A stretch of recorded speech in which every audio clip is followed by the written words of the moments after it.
Genèse chapitre 44 verset 14. Quand il nous rattrape et nous voit sans l'enfant, alors nous mourrons de chagrin, puisque nous sommes descendus pour lui.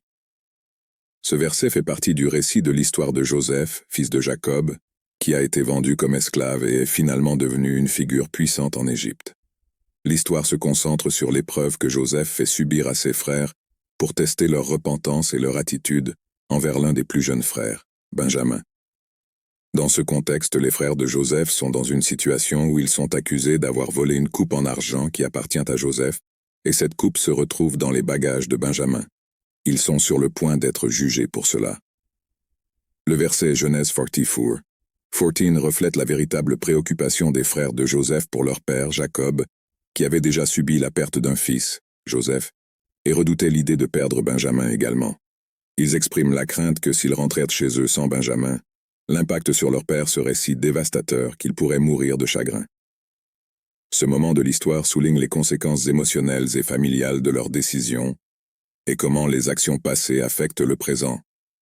Ce verset est également un exemple de la façon dont les histoires et les personnages de la Bible abordent des problèmes humains universels tels que l'amour familial, la repentance, le pardon et la responsabilité.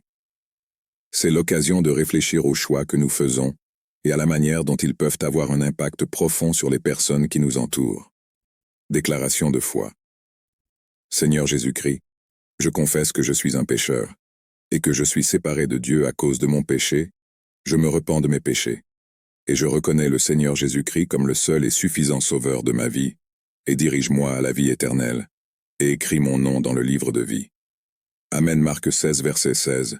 Quiconque croira et sera baptisé sera sauvé, mais celui qui ne croira pas sera condamné. 1 Corinthiens 6 versets 9 et 10. Ne savez-vous pas que les injustes n'hériteront pas le royaume de Dieu? Ne vous méprenez pas.